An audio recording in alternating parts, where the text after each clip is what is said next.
Tom Wrigglesworth's Hang-Ups by Tom Wrigglesworth and James Kettle. Lost and Found.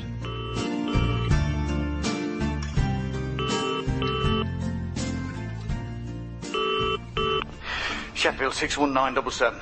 Dad, it's me. Who's that? Tom. Who else calls you Dad? I thought it might be British Gas. Why would British Gas be calling you Dad? You would not believe how familiar people get these days, Tom. I've designated this number the emergency hotline, and I need you to clear it as soon as possible. ASAP. That's Alpha, Sierra, Alpha, P. Whatever, Dad. Hey, I was just wondering, do you remember that old coffee machine? Tom, you're not listening. I've declared a state of crisis. This house is in lockdown, and I'm ordering you to clear the line. What's happened? We've been flooded, Tom. Flooded. How? It's gushing out the back of the boiler. I came down this morning and found the kitchen 6 inches deep and water spraying out like a whale's blowhole. I almost instantly knew something was wrong. Have you called a plumber? At this rate, we're going to need a Coast Guard. Now, will you please stand down and clear the line? This, ladies and gentlemen, is typical of the kind of calls I have with my parents. I live in London's East End with my wife and cat. I didn't always plan on getting married. In fact, the two of us had been cohabiting in a loving and committed relationship for a number of years before one day the cat told me to go and find myself a woman.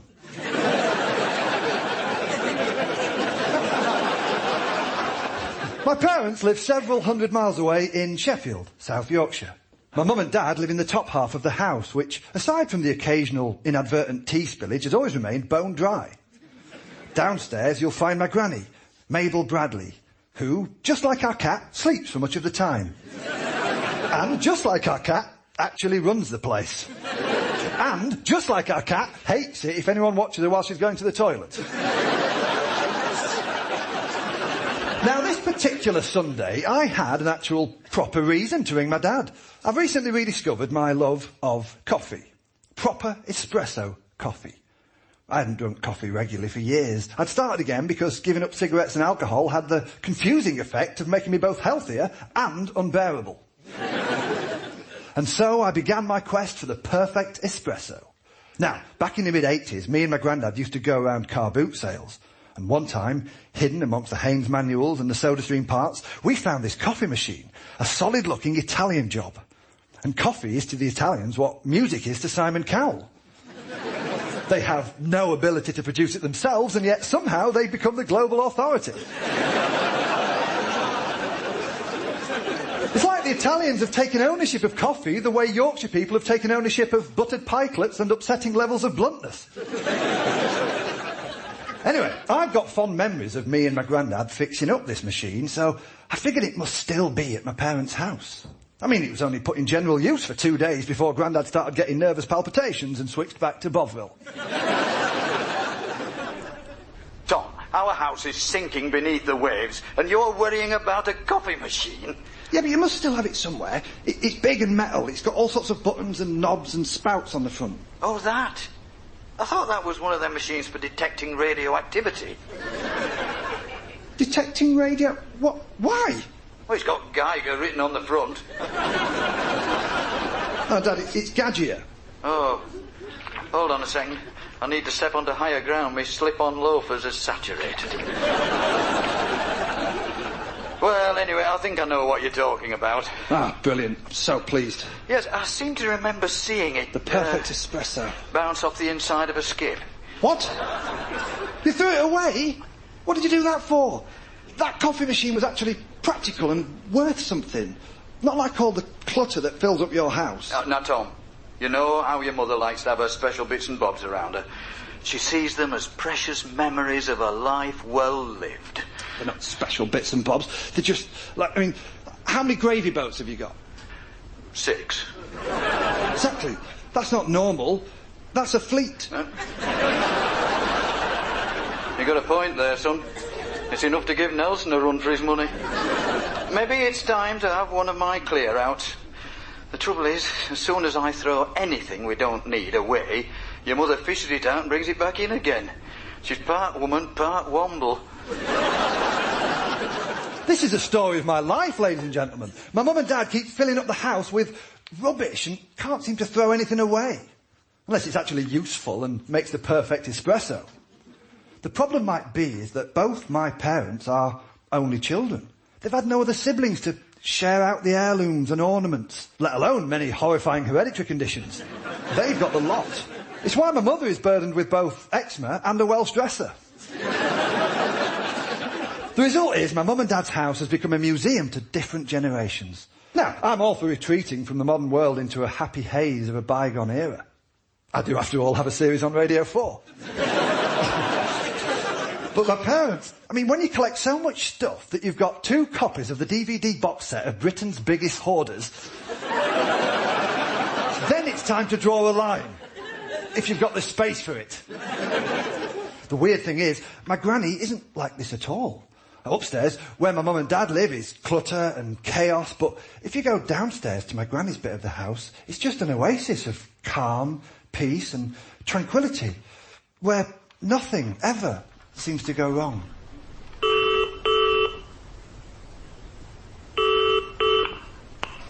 Hello? Hey, Granny, it's Tom. Ahoy, Thomas, me lad, how are you, me hearty? I'm fine, Granny. What's with the sailor's voice? You sound like you're about to flog me a fish finger.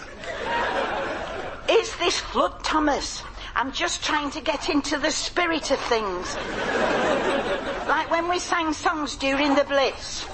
Although I haven't the energy for some of the other things we got up to during the blackout. Oh dear. And what's the state of play? Well, the water's ankle deep in my living room and getting worse by the hour.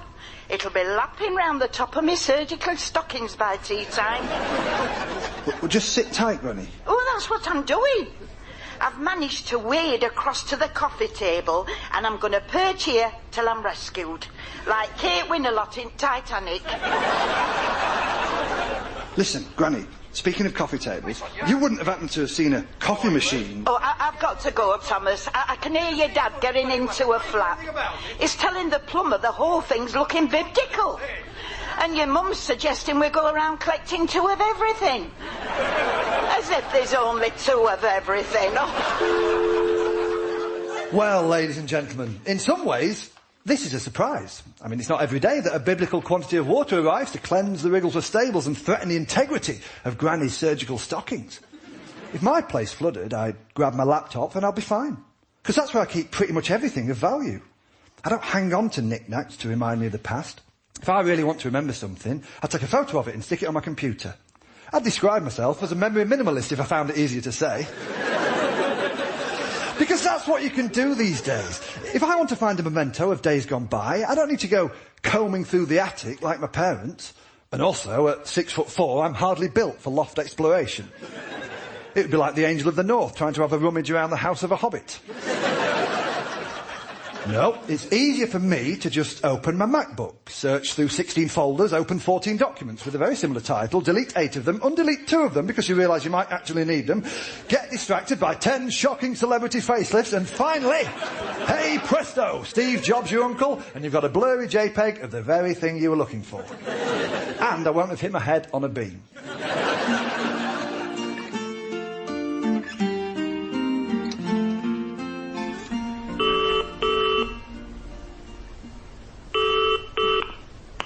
Hello? Hello, Mum. It's Tom. Oh, Tom. I thought it might be someone off the eBay.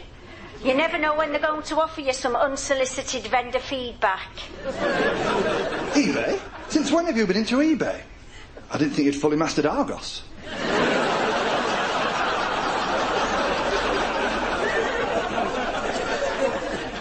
Margaret from the church got me into it. According to her husband, it's the future. One day everything will be bought like this, even groceries. Imagine outbidding someone in China for a pint of semi-skim, Tom. Ooh, what a buzz. So, what are you filling up the house with this time? I only use the eBay for those little things which life would be impossible to live without. And what exactly are we talking about? Hippos. Hippos? I'm collecting hippos, Tom. When you get to a certain age, you realise life's not complete without a collection of large mammals of your choice. I toyed with elephants, but they're so fragile. I can't spend my twilight years gluing trunks back on. Do you not think that given the flood and everything, now might not be the ideal time to fill the house with large mammals, replica or otherwise? Oh, nonsense, Tom. I'm currently bidding on a lovely porcelain basking male in a marble water pond. Mum, you can't need another... I'm not losing out again, Tom. This one's a must-have. You see, it doubles as a gravy boat. Oh, hold on. Your dad's signalling to me. I think he wants to requisition the line. Tom, are you still clogging up our communications grid? All right, Dad. Dad, what's all this with Mum going on about hippos? Oh, don't get me started on those things, son. She's put them all in the bathroom for safekeeping. I can't stand showering in there, standing naked in front of 1,000 pairs of prying glass eyes. And how's the flood? It was touch and go there for a time, son. When I switched the water off at the mains and it kept pouring in, well, we had every reason to think our number was up. I knew I needed to calm down, so your mother suggested poaching some mackerel. That's when we found out the gas wasn't working. What, the gas has been cut off? Well, yes, at first it seemed impossible to explain, but after a thorough investigation, I found that I'd switched off the wrong stopcock. Once the plumber switched the water off and the gas back on and we'd had our mackerel, we could move into assess and recover mode.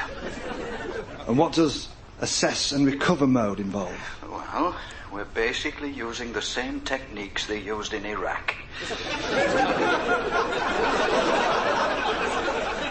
Your granny's downstairs has been declared a no-go area, and we've moved everything up here into what I'm calling the green zone. You'll have to speak to your mum. It's 10:37. I'm late for border patrol. Tom, what is it? I'm neck and neck with a woman in Shrewsbury. I'm just waiting for the right moment to blow her into the dust and click buy it now. I was just going to ask, what's going to happen to Granny if downstairs is off limits? Oh, Tom, did you have to bring that up? I've been trying not to think about it. She's going to have to go into a home. What? I know. And how does she feel about this? Well, you ask her yourself. It's all too upsetting to think about. Mum, it's Tom on the phone. Put them down. You can ring them out later. Thomas? Granny, what's going on? Oh, have you heard? Obviously, it's lovely living with your mum and dad, but this flood's been just the diversion I need. I've dug a tunnel.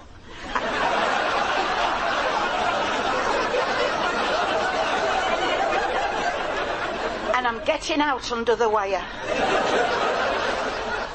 Come on, Granny. You shouldn't be going into one of those places. Not an old people's home. They don't call it an old people's home anymore, Thomas.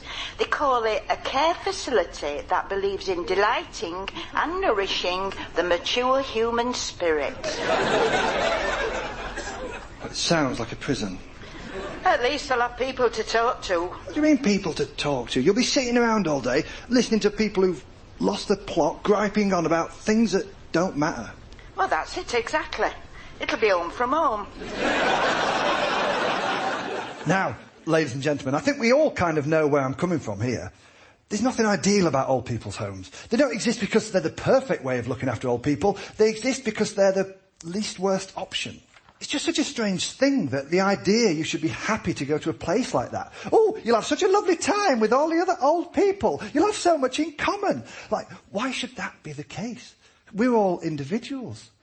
All people in old people's homes necessarily have in common is their age and the fact they're no longer trusted to make their own hot beverages. Why do we imagine that if you stick enough people of the same age in the same building, they'll just automatically bond? As if you'll go and visit your granddad and he'll be like, "Here, meet my new mate Gordon. We've got ever such a lot in common." I'm a retired fireman and a dog lover, whereas he's a convicted arsonist with a pawn shop for killing small animals. But you'll never guess what? We're both 83 and neither of us are to go near the kettle. The next day, I took a break from reading up on the rich and varied history of the Arabica bean, and I phoned home.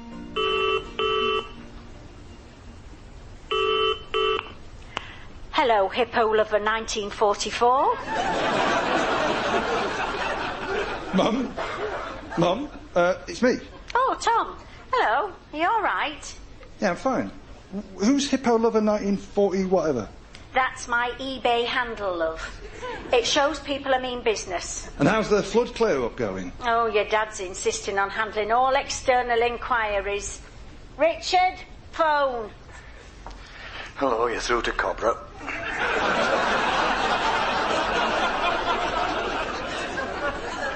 Hiya, Dad. Oh, it's British Gas. Don't worry. The situation's under control and we will not be requiring an engineer. Over. No, Dad, it's me, Tom. Ah, yes, hello, Tom. Actually, for once, I'm glad you phoned. We found a box of stuff. We found this box of stuff from when you were a kid.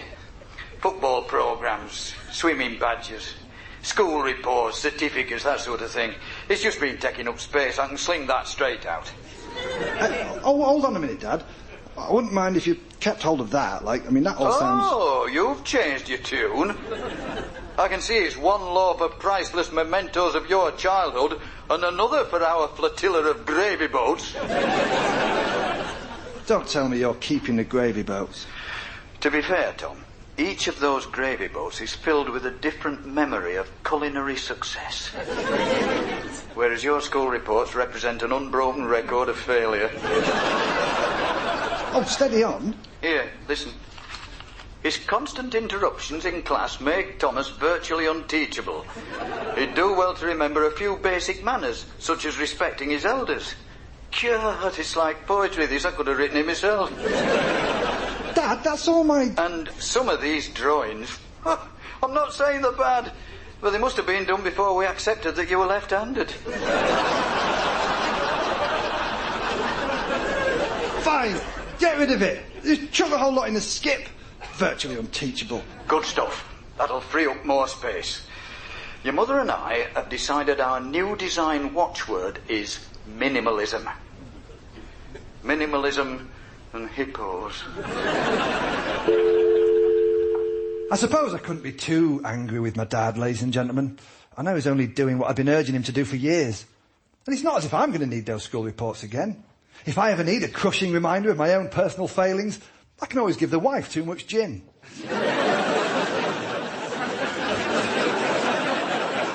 After I spoke to Dad, I thought I'd give my granny a call, see how she was getting on. So I rang Green Lane Care Facility with their motto, "We care about your elderly relatives exactly as much as you do."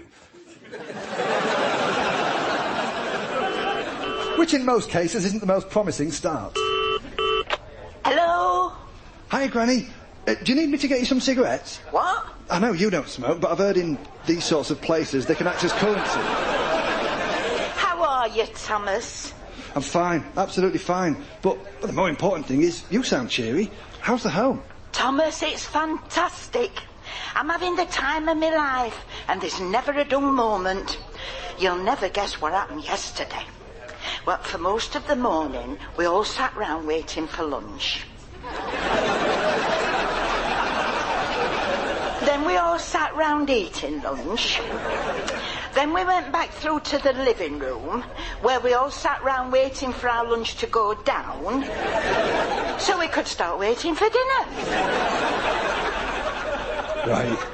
But that's not the exciting bit. I'd have never guessed. Well, I was just sitting down when I heard somebody shouting, "Mabel? Mabel Hewitt!" Who's Mabel Hewitt? Well, 70-odd years ago I was Mabel Hewitt, Thomas, before I married your granddad and became Mabel Bradley. But here's this woman shouting, "Mabel Hewitt! Mabel Hewitt!" Well, I turned round and it was only Alice McIntyre. Alice McIntyre? You've never mentioned her before. Well, I haven't seen Alice McIntyre for 70-odd years. She moved to the other side of the world. Wow. Where? Rotherham. Granny, that's just the other side of Sheffield. Well, exactly. I almost didn't recognise her. I can imagine. 70 years is a long time. I know. She'd had her hair cut and everything. She used to have it long, way past her shoulders. I remember I used to plait it. Oh, Thomas, we've had so much to catch up about. Well, I don't know how you'll manage to fit all that chat in, what with all the meals you've got to wait for. I still remember when we were young girls together, you know, all those years ago. Isn't it extraordinary that I found her again?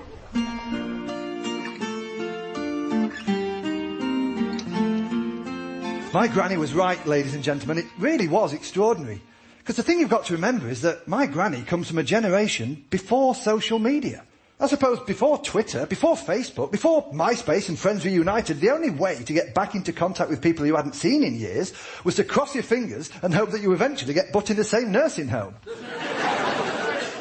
And isn't it amazing that she still managed to recognise her after 70 years and a haircut? I didn't recognise an ex-girlfriend once because she'd had a haircut. And it was me that cut her hair. In fact, that was one of the reasons why she became my ex.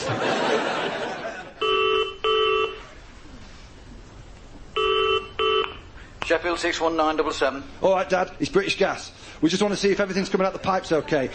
Would you mind sticking your head in the oven to check?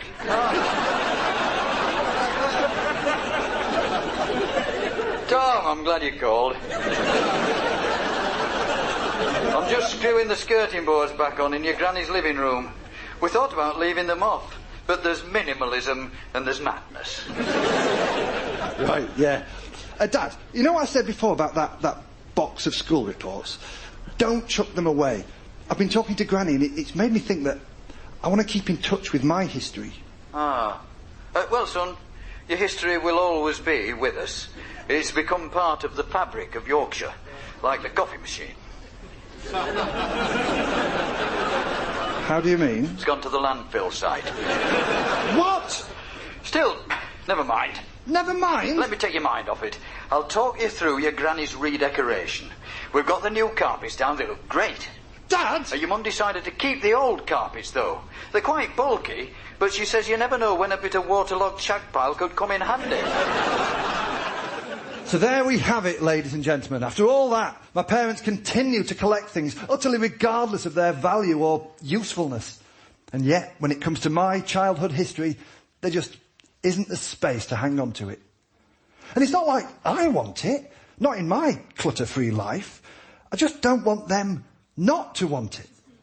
I think there's a deal between children and parents. I bring joy into their lives, and in return I expect them to catalogue and archive everything I have ever done, using a system no less rigorous than the British Library. For them to throw away this box, I felt like I'd been erased from existence. I've realised I want my childhood to exist forever, somewhere warm and dry, and where I didn't have to pay for storage. But instead, it's in the Yorkshire landfill with Haynes manuals and old SodaStream parts. Perhaps the only way I'll ever be able to reconnect with my childhood now is to wait a few more years and then start going round old people's homes. That teacher of mine's bound to wash up there sooner or later. What's that, Mr Willis? I'm your first visitor in a month. Ha! Not so ungrateful about the interruptions now, are you?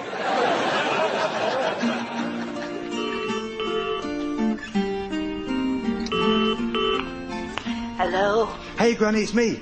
Oh, hello, Thomas. So, you're back from the home, all settled in? I suppose so. But you've had fun, though, right? At the old people's home. I'll tell you what, next time I come up, I'll run you over there in the car and you can visit Alice. I don't think... Well, Alice is not there anymore. They found her this morning, just as your dad was coming to pick me up. The nurse made a point of saying how happy she'd been to find me again after so long. Good to go out like that, I suppose. Oh, Granny, I'm sorry. Funny world. Just as we'd found each other again, we lost each other. Oh, Granny, is there anything that I can... It's all right, Thomas. Alice and me made all our memories the first time around. But seeing her again, well, it makes those memories a little bit sweeter. Hold on, your mum's here. I think she wants a word. Right. Tom, have you heard the news? Yeah, I have. And it's just tragic. I know. It's all the fault of those slip-on loafers. What? Your dad was carrying them back down from the bathroom, Tom. Oh, my lovely hippos. He said his foot came down onto the top step and he momentarily lost all sense of traction between instep and insole. Smashed to bits they are, Tom. Smashed. I was actually talking about Granny's friend, Alice. Oh, yes, well, that's very sad too. Listen, Tom, when do you want to pick up this box of old school reports? What? Dad said they'd gone. Oh, he put them out by the bins, but I brought them straight back in again. I don't know what was going through his mind. You don't want something like that to disappear. How was it the headmaster described you? An individual unlike any I have come across in 40 years of teaching. Right, yeah. Well, I suppose I should come and get it. We'll hang on to it for you. Are you sure, Mum? Of course, love. There's always plenty of space here. Well, there you go, ladies and gentlemen. I cannot begin to describe the awesome feeling of relief when you know there is a corner of a Sheffield semi that is forever Tom Wrigglesworth. However, a couple of days later, I got a bit of a surprise. There was a knock at the door and a delivery for me. A big, chunky box with a note attached to it. Dear Thomas, I found this box when we were moving things upstairs because of the flood. I'd been using it to prop open the cellar door for years. I remember how happy you were when you and your granddad fixed it. So I thought you'd like to have it back. Memories are important. Love from Granny. And inside was the coffee machine. I took it in, I fixed it up, I ground some coffee really finely, I packed it down with my stainless steel tamp, and with memories of my granddad flooding back, I pulled a shot and I raised a perfect espresso to my lips. I took a sip. It was horrible. It was worse than Bovril. Tom Wrigglesworth's Hang-Ups was written by Tom Wrigglesworth and James Kettle, with additional material by Miles Jupp. It starred Rita May, Paul Copley, Kate Anthony and Tom Wrigglesworth. The producer was Katie Tyrrell.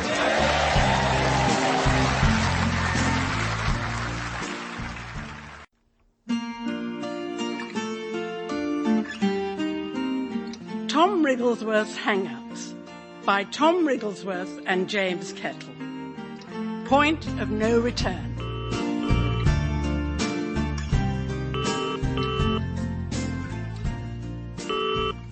Hello, Sheffield 61977. Hi, Mum. It's your favourite son. Oh, hello, Michael. It's not Michael. It's me, Tom. Tom, what are you playing at? Fancy ringing up pretending to be someone else. I tell you one thing, you won't catch your brother Michael behaving like that. So how have you been? Oh, it's all go here, never a dull moment. The dishwasher's packed up and it's carnage. Although, needless to say, your father's delighted. Delighted? Why? Well, when we bought the thing, he said it was bound not to last. Right. When did you buy it? 1993. Now he just keeps saying, I told you so. You know what he's like when he's proved right. He's been in a mood of constant hedonistic celebration ever since. He even drank a glass of rosé yesterday. Goodness. Then he washed up the glass singing Don't Stop Believing. It's like I'm living with a stranger. This, ladies and gentlemen, is the sort of thing I get when I ring home to speak to my parents, which I do without fail every Sunday. It's the perfect way to catch up on family news and ensure that the emotional scars of my childhood have been picked at and the old wounds helpfully re-exposed to the elements. Now, I've always believed in the importance of a close-knit family. I live as close to my family as any of us can possibly bear, which is a distance of roughly 160 miles. I live in a flat in London. I wouldn't call it a bachelor pad, mainly because I'm married, but Also because London property prices mean it's less of a pad and more of a patch. Yeah, that's it. It's not a bachelor pad, it's a marital patch. That's what my wife and I are going through. My parents live, as they always have done, in Sheffield, South Yorkshire. Recently described as one of the greenest cities in Europe. Although it's easy to be carbon neutral when you've had your entire manufacturing base destroyed by Thatcher. My parents' house is divided in two. Upstairs are my mum and dad. Downstairs is my granny, 91-year-old Mabel Bradley. She's old enough to remember the Second World War, the end of rationing, and she still refers to David Attenborough as a cheeky young man. On this particular Sunday, my mum had something very important to tell me. Your father and I have some news, Tom. We're coming to London. Don't tell me. You're through to the next stage of X Factor. No. Your father's got us tickets for the Ideal Home Show. They've got all the latest gadgets, all sorts of futuristic whatnots. They've even got a special appearance from Lawrence Llewellyn Bowen on the Saturday. Right. That's why we're going on the Sunday. My God. What can I say, Mum? First the dishwasher, now this. What a year. Well, it's not really my sort of thing, to be honest. I don't need an ideal home. Ever since I married your father, I've been happy to settle with what I've got. I always thought instead of I do, I should have said I'll make do. How romantic. So how come Dad wants to go to the Ideal Home Show? I mean, it's not like him to splash the cash. Well, he's got a fantastic deal on the travel, and the accommodation's entirely free. All right. Where are you staying? Oh, no. Oh, Tom, it's going to be lovely. All of us under one roof. It'll be like remembering the past. We remember the Battle of the Somme, Mum. It doesn't mean we want to relive it. Let me put your dad on. He's in charge of logistics. Richard? It's Tom. Yes, that Tom. Hello, Tom. I expect you want a comprehensive logistics briefing about Operation Ideal Home. It's the first I've heard of it. Wake up, Tom. They've been running the ruddy thing since 1908. No, I mean this trip. I understand you're expecting to stay with me. Don't imagine I'm happy with it either, Tom. This is a needs-must situation. But don't worry, we'll be bringing our own toilet paper. We've got toilet paper. I'm not taking your word on something as important as that, Tom. Now, have you got towels? Plenty. Well, keep them away from ours. There's no way I'm taking a bundle of infected rags back up north. Dad, why are you coming down at all? The Ideal Home Show, I mean, it's a right waste of money. It'd be cheap at twice the price, Tom. It's my one chance to confront the crooks and swindlers that have caused this family so much grief. What are you talking about? What do you think I'm talking about? People who made our dishwasher, of course. Oh, God. They've got a stand at the Ideal Home Show, probably using it to con yet more innocent couples into forking over hundreds of pounds for a machine that falls apart after a mere 21 years of service. Well, let me tell you, this is a day they will come to rue. But what do you expect them to do? I want an apology, Tom. It's the principle of the thing. I may be a small-town boy living in a lonely world, but I will not stop believing. Now this, ladies and gentlemen, is a classic symptom of the difference between my dad and me. He is never happier than when engaging in utterly pointless activities on the spurious basis of principle. I'll give you an example.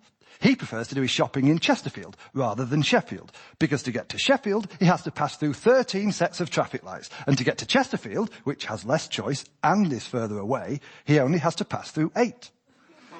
I think my dad believes that by shopping in Chesterfield, he's starving Sheffield of revenue and forcing the city council to think again about their overzealous traffic controls. It's unbelievable how much time he manages to waste on completely pointless activity. Meanwhile, the modern world's moving faster and faster. I can do my weekly shop, organise the itinerary for my summer hiking trip around Europe, and apply for a mortgage, all without even getting out of bed. Then I ring my dad and ask him how his day's been, and he says, "Oh, very busy. I had to pick up some parking vouchers and half a pound of sausages. Took me 6 hours. I had to go to Chesterfield. I'm dead on my feet." But trying to explain to my dad that something is a waste of time is, in itself, a waste of time. I'm basically throwing good minutes after bad. Honestly, Tom, it's just a trip from Sheffield to London. It's all perfectly straightforward. Now then, let me just check when we're landing at Gatwick. Hold on. You're flying? That's right, we're taking to the skies, Tom. It's the best way to avoid Birmingham. Yeah, but I mean, internal flights, Dad. Flying from Sheffield to London. The plane's barely got up before it's coming back down again. You'll not have time to unwrap the boiled sweet before... Ah, well, that's where you're wrong, you see. I didn't realise when I booked the tickets, but it turns out we have to do it in 2 stages. We've got a stopover halfway. A stopover? Where? Schiphol. Schiphol? You're flying via Amsterdam? How in God's name is that halfway? Tom, if you're flying from Sheffield to London via Schiphol, then Schiphol is very much halfway. I wish you'd think sometimes before opening your mouth. Why didn't you get a direct flight? They don't offer a direct flight between Sheffield and London. Something about how the plane will have barely got up before it's coming back down. To be honest, if I'd read the small print, I might have thought twice, but it's impossible to back out now without losing face with the travel agent. And how much did this cost you? Oh, it was extremely cheap, Tom. It's a simple question of supply and demand. You'd be amazed to find out just how few people want to fly from Sheffield to London via Schiphol.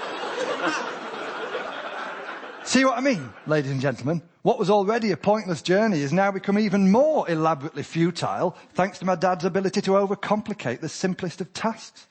It's amazing he manages to get through everyday life when he makes something as straightforward as taking out the bins seem like touring Holland using an Escher painting as a map. I suspect it's a fear of success. It's too easy to make a simple plan and execute it simply. What my dad wants to do is weave a complex web surrounding even the smallest of activities, so that if it all does go wrong, he can hold his hand aloft and say, "See, it wasn't my fault it didn't go to plan."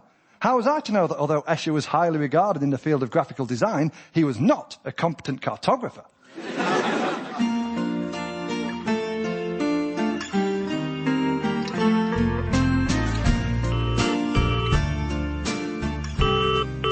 Hello, who is this? I ought to warn you, I'm 91 years old and I am not interested in any exciting new opportunities for long-term investment. Hello, Granny. It's me. Oh, hello, Thomas. How's tricks there in London? Have the riots kicked off again? It's worse than riots, Granny. Mum and Dad are coming down. Not just your mum and dad, Tom. I'm coming too. I have to, really. I can't trust them on their own in London, not at their age. I didn't think you'd be interested in the Ideal Home Show, Granny. All those gizmos. Well, I'm not, Thomas. When you get to my age, you've got no room for idealism, domestic or otherwise. And the only gizmo I need is a handrail that helps me step into the bath. Sounds like you agree with me, then. The whole trip's pointless. Pointless? Hardly. We're going to be airborne, Thomas. High up in the sky, I'm so excited. Chocks away and scramble, scramble. Flying's the only way to approach London. Hitler got that much right. I guess so. All we have to worry about is the weather. Your father's been on to the Met Office and they say everything's going to be fine, but he's taking nothing for granted until he sees this current band of low pressure shifting. I think modern airplanes can cope with a band of low pressure. Oh, I don't know, Thomas. Your father's been experimenting with a box kite, and in these conditions, he can barely get it off the ground. Best keep your fingers crossed then, Granny. Oh, I always do, Thomas. But that's arthritis for you. Now, ladies and gentlemen, it annoys me that my granny won't take my side on this. Usually, I find that we're pretty much on the same wavelength when it comes to my mum and dad. I think that's often the way with grandparents and grandchildren. They understand each other far more than they understand the generation in the middle.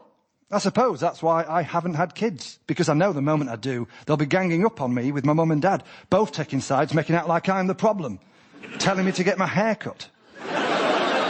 As I say, normally I could expect my granny to see sense, but clearly her head had been turned by the exciting promise of uncomfortable, protracted and entirely unnecessary air travel. I suppose it's not that surprising. You've always been able to buy her off with the promise of a hot lemon flannel. Hello? Tom, it's your father. I just realised it's 36 hours since I last briefed you on the logistics for our trip, so I thought you were due a refresher. Absolutely, Dad. I've been thinking about nothing else. What's the latest with the weather? Oh, it's not good at all, Tom. On the forecast, they say our arrival in London will coincide with a deep depression. Surely not.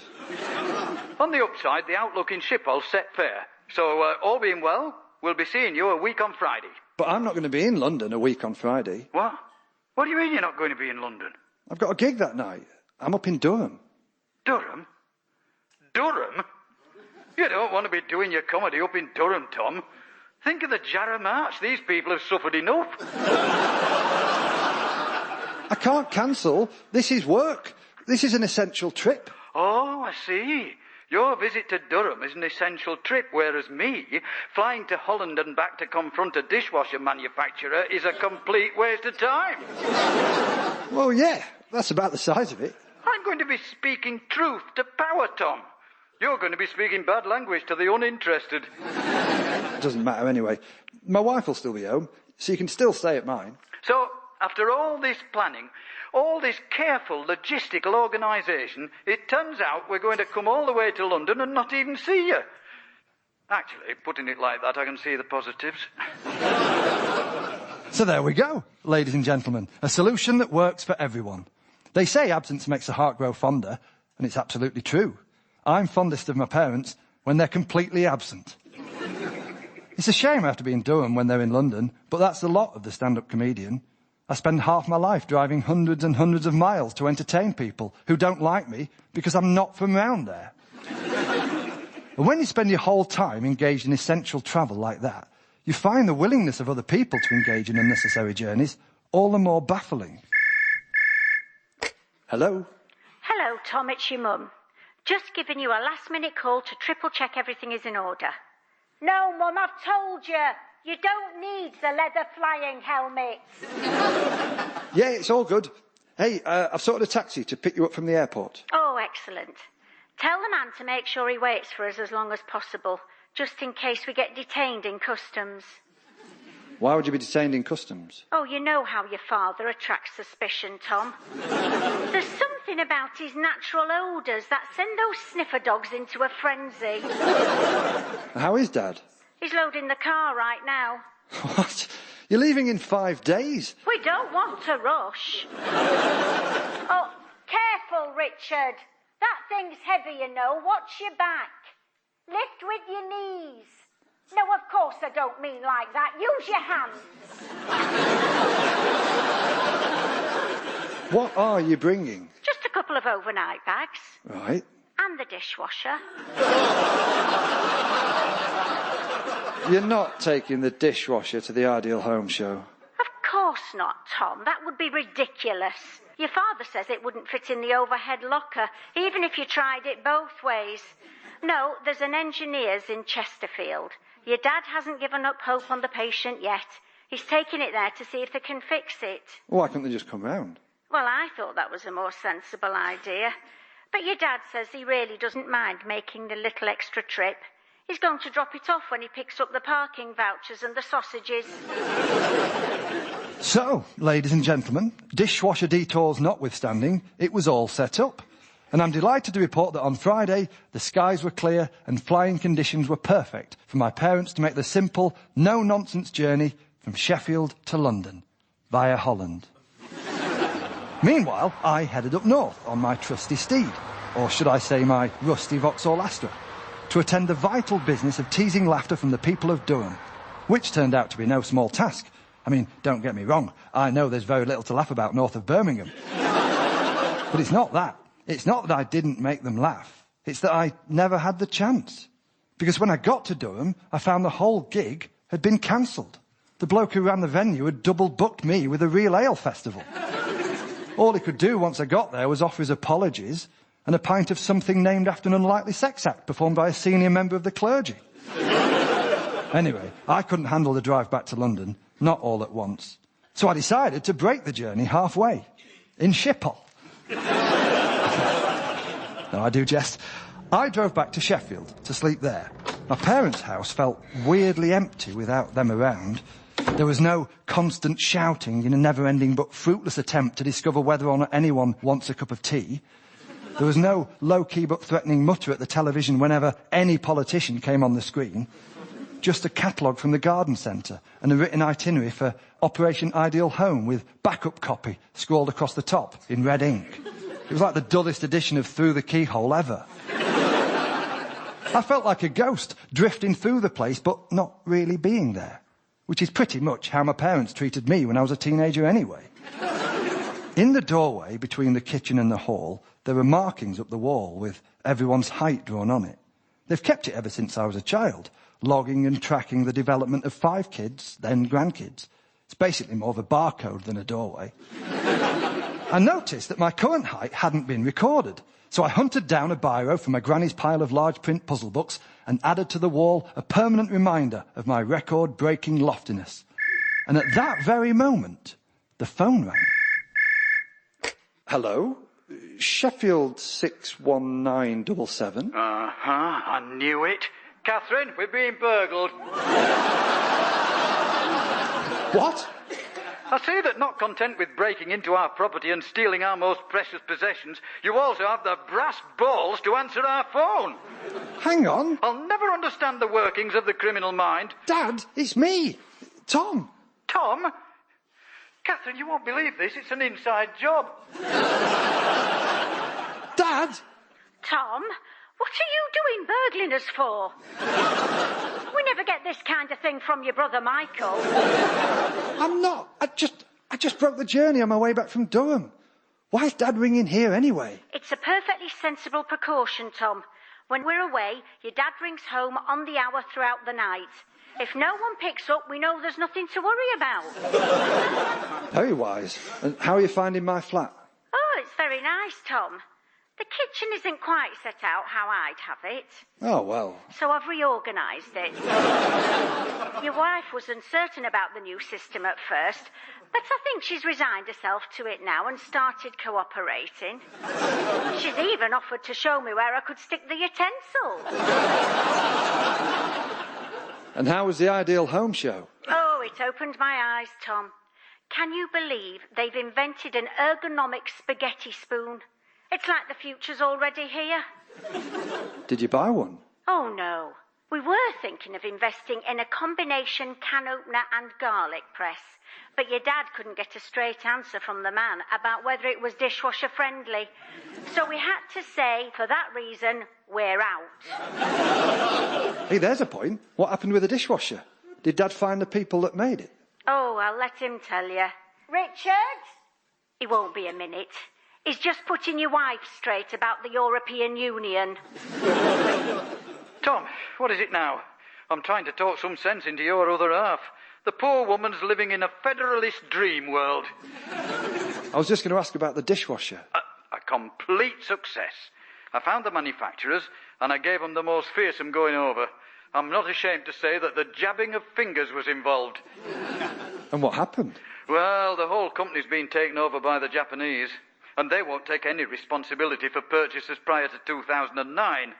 On that basis, they refused to give us any form of compensation whatsoever. So in what way was it a success? They said sorry. Oh, well. The Japanese set great store by honour, Tom. Their apologies are worth something. What else did this Japanese guy say? Oh, he wasn't actually Japanese, Tom. He was from Newcastle. But the two cultures have a very similar set of values. Fantastic. You fly across Europe in an insane zigzag, spend a fortune on tickets for the Ideal Home show, and all for a half-hearted sorry from a white goods vending Geordie. An apology was all I wanted. It's the principle of the thing. Pointless. The whole journey was completely pointless. By the way, how was your trip to Durham? Well, it was... Well, let's talk about that another time. Fair enough, son. You see, ladies and gentlemen, that was the irritating thing. I'd spent the whole fortnight lambasting my dad for dragging the family on a pointless journey, and what had I ended up doing? Driving all the way from London to Durham with nothing to show for it but a mark on the kitchen wall. And I began to realise that my dad must think exactly the same as me, that his journey was the important one, whereas mine was completely pointless. It's all a question of perspective. When you're young, you think whatever you're doing is the most important thing in the world because you're discovering it for the first time. And when you get older, you still think what you're doing is the most important thing in the world, only now you also think that young people are idiots and you wish they'd get out of your way. When I got back to London, my mum, dad and granny had already left. I came home to find my wife rearranging the kitchen and reassessing her thoughts on our abdication of sovereignty to Brussels. I felt bad for having a go at my dad, a man who I'd come to realise was no more or less wise than me. I was just settling down when the phone rang. Hello? Thomas, it's Granny. Oh, hello, Granny. You back home then? No, we're stranded.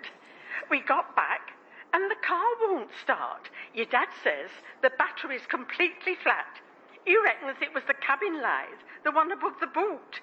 He says one of us too left it switched on. Where is he? He stormed off into the night, Thomas, shouting something about sabotage. And where's Mum? She's outside, on the phone to what she calls the 4th Emergency Service. Oh, the AA? No, your brother Michael's. Who left the light on? Was it you, Granny? Of course not, Thomas. I don't touch anything in that car. They just bundle me in and out like a piece of luggage. I wouldn't be surprised if one of these days they fit me with wheels and an extendable handle. Hold on, your mum's getting back in. It's Thomas. Tom, have you heard anything from your dad? No, I haven't. Are you two all right? Oh, pretty much. I've got hold of your brother Michael and he's going to sort it all out. How? He's going to ring the AA. So you're just going to wait there at the airport? Oh, well, we're not strictly speaking at the airport, love. Well, the airport car park.